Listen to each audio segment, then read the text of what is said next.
2018 ya, waktu itu ada krisis jagung karena pakan ayam paling banyak itu dari jagung. Waktu itu jagung harga sampai 7 ribuan, sehingga kami diundang ke dinas. Akhirnya apa? Ya kami diminta membuat asosiasi kelompok. Jadi bagi kami peternak kecil ya, antar peternak kita jadikan partner bukan saingan ya. Sehingga sejak 2018 kami membentuk asosiasi. Nah, ini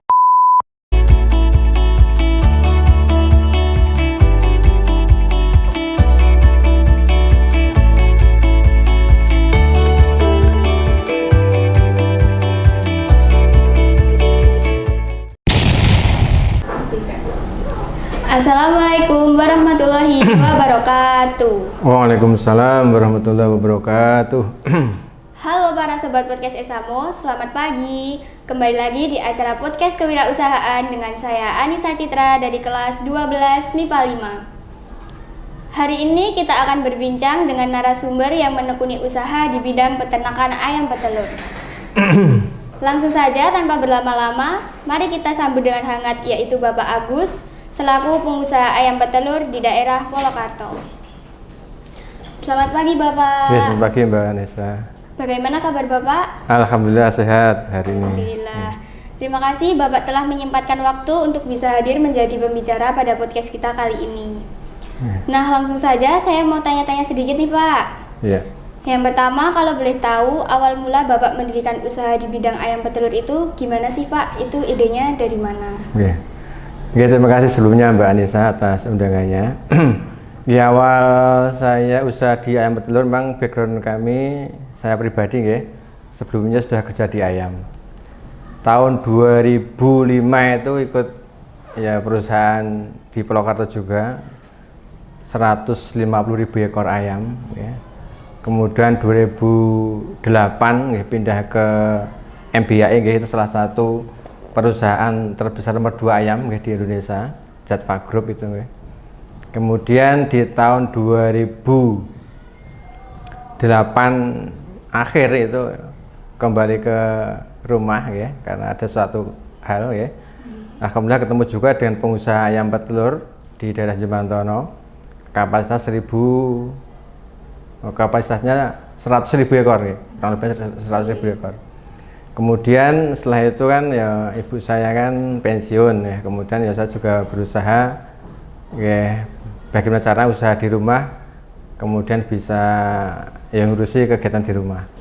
Sehingga tahun 2012 itu saya resign dari perusahaan tempat saya bekerja, kemudian memulai usaha ayam ini ya, sejak 2012. Sejak Ya, 2012. Sudah lama ya, ya, udah lama ya. Makanya kan lama di ayam kemudian pengen ngembangkan sendiri di rumah kayak gitu ya. Iya. Kalau boleh tahu sekarang berapa banyak ayam yang Bapak pelihara? Ini kalau full karena saya 4 lokal ya, 4 lokal itu satu lokalnya 575 berarti sekitar 2.300-an kalau full ya. Karena sering dengan waktu kan ada yang mati kayak gitu. Kapasitas 2.300-an. Sekarang Bapak di tempat usahanya itu membutuhkan karyawan apa dikerjain sendiri? Ya, ini ada 1 orang yang bantu kegiatan di farm. Ada 1 orang. Kalau kegiatan kesehariannya untuk usaha ayam petelur itu apa aja sih Pak? Ya, jam kerja anak kandang saya kan dalam 8 sampai jam 3 sore ya. Di pagi itu ngasih makan ayam, kemudian membersihkan tempat minum ya. Setelah itu nyiapkan pakan untuk siangnya, kan makan 2 kali ya. Makan 2 kali. Kemudian setelah itu istirahat siang, setelah istirahat nanti ngambilin telur, kemudian jam 2 makan ayam, kemudian setelah itu ya neruskan ngambilin telur sama nyiapin pakan paginya. Cuma itu aja tiap hari kayak rutinnya. Kalau sehari itu menghasilkan berapa peti telur Pak? Kalau tempat saya ini kan ada 4 umur ya, 4 umur kurang lebih 1.800 ekor. Jadi kurang lebih 5 peti tambah berapa ya? 10-an kilo, berarti kan berapa itu? 15 kali 5, 75, 80-an 5 lah per hari. 85 kg telur per hari. Nah, untuk penjualannya itu kemana Pak? Dulu saya pernah masuk ke pasar lokal tapi karena nggih banyak napa nggih apa itu perang harga, akhirnya saya pribadi nggih condong ngopeni toko-toko di Mbak di kampung-kampung. Jadi saya setorkan langsung ke toko, itu lebih harga lebih anteng dan apa itu pelanggan insya Allah ya bisa kita jaga. Gitu. Kan sekarang ini banyak ya Pak pengusaha ayam petelur. Nah, bagaimana cara Bapak agar tetap bertahan dalam usaha ini sementara persaingannya itu banyak sekali? Kalau saya pribadi sejak 2004 2005 itu di ayam memang ada dua kategori usaha ayam petelur, ada rakyat sama menengah ke atas. Nah, kami ya saya pribadi ini kan ya cuma 2000. Sedangkan menurut pemerintah 11.000 ke bawah itu kan peternak rakyat. Nah, sehingga kami 2018 ya, waktu itu ada krisis jagung karena pakan ayam paling banyak itu dari jagung. Waktu itu jagung harga sampai 7.000-an, sehingga kami diundang ke dinas. Akhirnya apa? Ya kami diminta membuat asosiasi kelompok. Jadi bagi kami peternak kecil ya antar peternak kita jadikan partner bukan saingan ya. Sehingga sejak 2018 kami membentuk asosiasi. Nah ini Nana Pinsar ya, ini Pinsar ini. Jadi kita malah saling bersinergi Mbak. Jadi kita tidak saling ngidak rego, nih kita malah bersama. Mana yang butuh telur kita suplai, mana yang butuh telur kita suplai, mana yang kelebihan jagung ya bisa kita suplai seperti itu. Sehingga kami dengan kerjasama silaturahmi ini malah dari pemerintah juga ada perhatian. Jadi kami di 2019 ya menerima bantuan dari pemerintah untuk kelompok kami ya.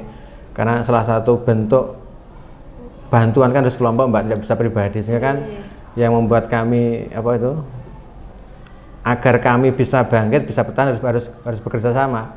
Jangan menjadikan sesama peternak menjadi lawan ya, tapi kita jadikan sebagai partner kerja.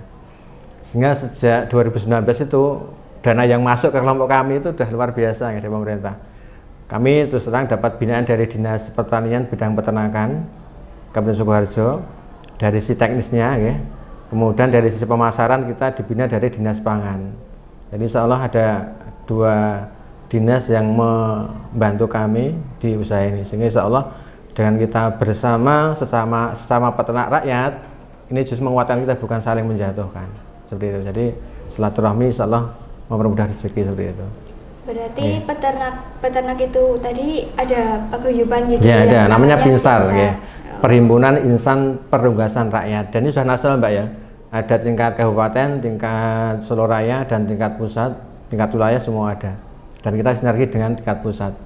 Sehingga kemarin terakhir kita dapat alokasi jagung dari impor itu dari Brasil itu sampai 170 ton. Ya.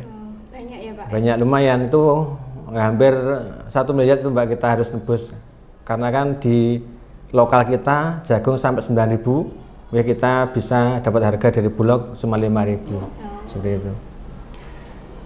Kan ayam itu kan nggak terus-terusan bertelur ya Pak, masih tua atau udah mati. Nah itu ayamnya itu digimanain Pak? Rata-rata ayam itu produksi dari umur 20 minggu sampai 90 minggu, tergantung kita di pasar. Kalau di pasar umur 90 minggu masih menguntungkan ya kita pertahankan, tapi biasanya kalau 100 minggu ke atas telur sudah mulai kualitasnya rendah, kemudian harga juga tidak menguntungkan. Nah, kita jual Mbak ke afkir. Ya, kita kerjasama dengan bakul ayam afkir, bisa juga dengan beberapa rumah makan seperti itu. Berarti selain dari telur, Bapak juga dapat penghasilan dari ayam itu ya Pak? Iya. Terus kalau kira-kira kalau ayamnya mati itu diapain Mbak? Ayam mati saya kubur Mbak tempat saya. Dulu ada yang pernah minta untuk ayam pakan lele, tapi terus nggak tahu, akhirnya tidak ambil lagi ya, kita kubur. Dikubur ya Pak? Dikubur. Sekarang saya mau tanya tentang omset Bapak nih Pak. Kalau untuk omset itu Bapak sebulan dapat berapa? Kalau ayam petelur hitungnya harian Mbak, bisa ya, karena kan harga telur itu tiap hari berubah. Jadi kalau kita mau hitung-hitungan ini gambaran kasar ya Mbak ya, karena harga ayam harga telur tiap hari juga berubah, produksi juga fluktuatif. Kalau tadi saya sampaikan di awal dengan telur 85 kilo per hari nggih. Ini rata-rata harga 23. Kalau saya ke toko bisa 24. Ya taruhlah hampir 23 aja, tinggal 23 kali berapa itu? 23 kali 85. Ya. Saya coba hitung Mbak ya, saya belum hitung ya. Ya 85 kilo kali 23. 1.955.000 rupiah. Itu sehari ya, kotor Pak? ya, kotor Iya, ya. masih kotor. Kotor. Apa Bapak pernah mengalami kerugian dalam usaha ternak ayam ini? Ya pernah.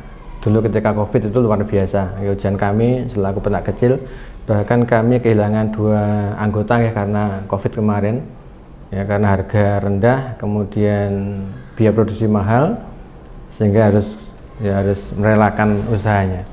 Ya namanya wirausaha Mbak, ya seperti itu. Kadang untung, kadang itu biasa ya. Okay. Jadi tinggal kita nyiasati bagaimana untuk menekan kerugian itu aja. Apa Bapak ada cara biar bisa bangkit dari kerugian yang baru kita alami itu? Jadi saya pribadi punya 2.300 ekor gitu ya kalau penuh. Itu salah satu cara untuk antisipasi kerugian, saya buat 4 umur Mbak. Jadi sekali masa itu tidak langsung 1000 tidak, tapi saya buat 4 umur. Jadi tak buat 4 lokal 1, 2, 3, 4 ya. 575, 575, 575, 575. Jadi kita putar terus ya. Sehingga karena apa? Ketika ayam itu sakit biasanya nyerang 1 umur. Jadi ketika 1 umur ini sakit, bisa sakit semuanya. Nah, makanya saya buat 4 umur. Sehingga ketika ada trouble di salah 1 umur ini kan tidak, insya Allah ya, untuk ke yang lain tidak terlalu banyak pengaruhnya. Itu satu. Saya buat lebih banyak umur ya, karena kan ini misalnya kan paling tua, ini kan sudah mau akhir, kan ini ada punya adik 3 ya, 1, 2, 3. Ini yang paling muda kan sudah mulai apa itu mau puncak, ini pas puncak, ini pasca puncak, ini sudah mau akhir. Ini kan putar terus, ini kan menekan biaya produksi yang terlalu banyak. Seperti itu. Terus yang kedua ya, ketika memang harga pakan tinggi, kemudian harga telurnya itu rendah, bagaimana kita meminimalisir biaya produksi? Salah satunya adalah dengan mengkaling, mengakhir duluan ayam-ayam yang tidak produktif. Bisa kita tandai Mbak, ayam itu kan sehari kan telurnya cuma sekali. Seminggu kan paling cuma 6 kali ya, karena 7 kali tidak bisa. Kita absen tiap hari, kalau ada ayam yang bertelur kurang dari 4 butir per hari, kita kaling duluan. Itu untuk menekan biaya produksi sehingga menekan kerugian seperti itu. Mau tanya lagi nih Pak, untuk enggak. manajemen kesehatan dan penanganan limbahnya itu gimana? Mungkin bisa dijelasin. Untuk kesehatan ayam Mbak ya, mungkin satu hal yang perlu kami luruskan. Kadang di masyarakat ayam itu disuntik bisa bertelur, itu salah ya. Jadi ayam itu, kalau saya pribadi mengatakan ayam bertelur ada ayam buatan manusia ya. Karena apa? Dia itu bapaknya siapa, neneknya siapa itu ada galurnya ya. Jadi memang itu jenis ayam khusus yang dibuat dari jenis tertentu untuk diproduksi telurnya. Jadi ketika pakan ayam itu oke, telurnya juga oke. Nah, kalau disuntik itu adalah program vaksinasi, kayak bayi diimunisasi seperti itu. Sama juga dengan ayam. Ayam itu ada program vaksinasi dari umur 0 hari sampai yang rutin ya sampai umur 20-an gitu. Nah, 20 minggu sampai 90 minggu itu kan sudah produksi Mbak. Jadi untuk menjaga kesehatan ayam ada namanya refak atau namanya itu vaksin ulangan. Nah, itu untuk menjaga kesehatan ayam, bukan untuk ayam itu bertelur, bukan, salah gitu, hanya untuk menjaga kesehatan ayamnya. Jadi salah satu program untuk kesehatan ayam yang rutin itu setelah masa pulet atau masa produksi itu ada refak atau vaksin ulangan ya, setiap 30 atau 35 hari sekali, itu vaksin ND ya. Kadang juga dikasih vaksin NDIB tergantung kondisi di lapangan. Kemudian yang kedua, untuk menjaga agar ayam sehat itu ada pemberian vitamin ya. Vitamin. Kalau saya vitamin itu rutin setiap Senin sama Kamis, dua minggu sekali, seminggu 2 kali. Jadi ayam itu juga dikasih vitamin? Iya, kasih vitamin C biasanya. Apalagi panas kayak gini, itu vitamin C sangat-sangat membantu. Sehingga harapannya ayam tetap sehat. Kemudian yang ketiga dengan semprot disinfektan. Itu bisa rutin lah seminggu sekali. Kalau nggak ada masalah ya 2 minggu atau 3 minggu sekali masih ditolerir.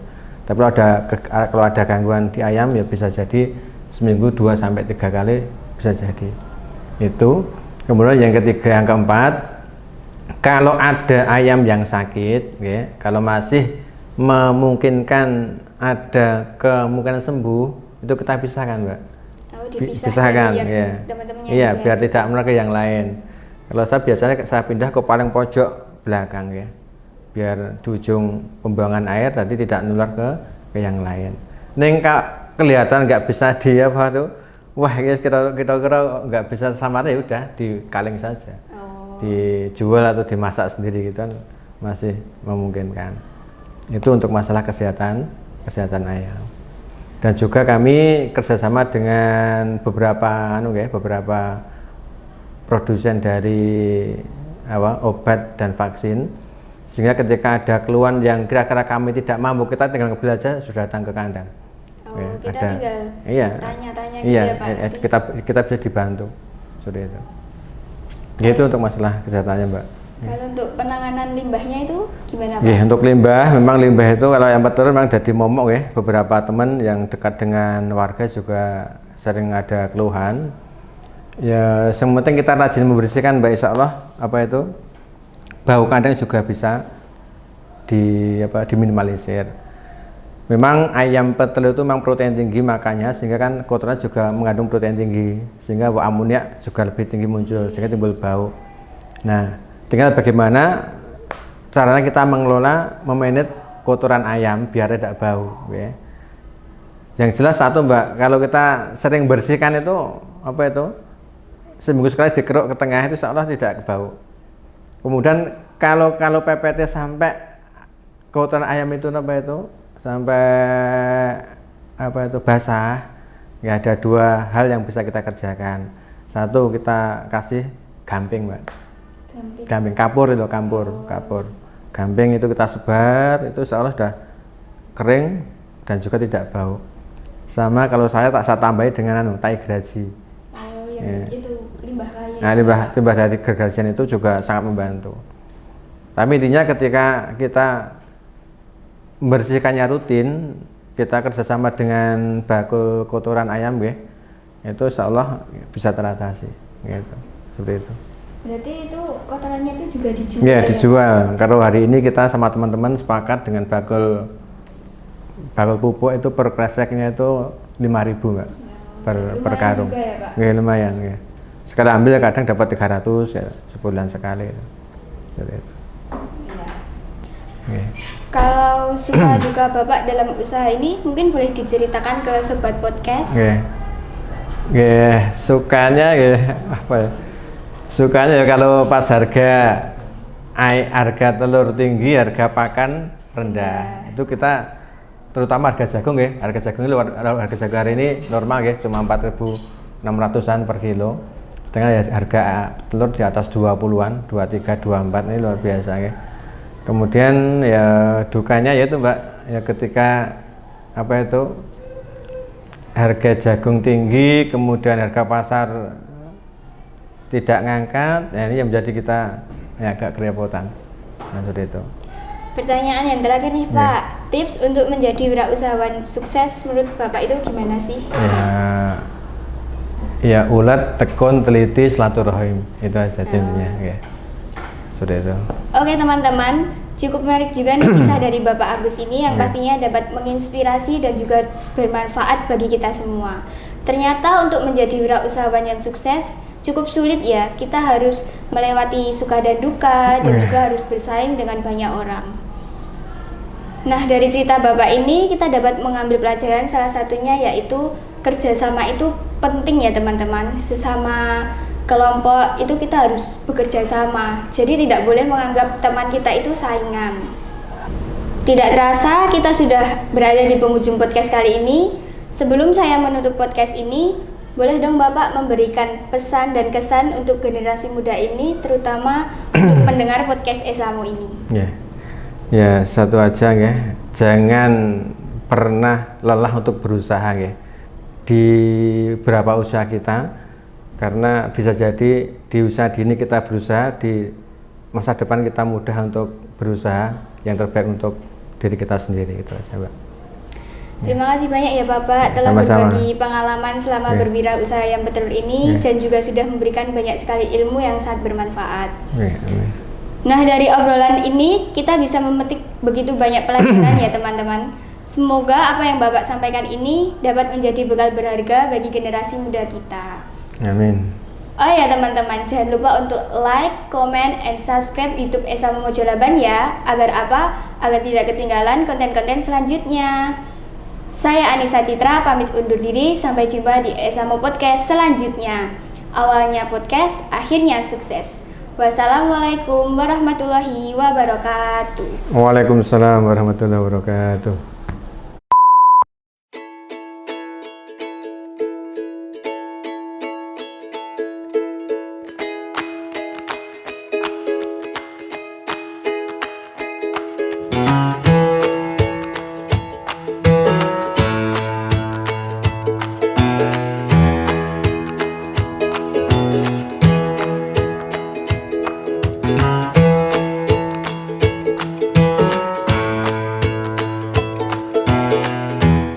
Dua belas IPA 5, calon pengusaha.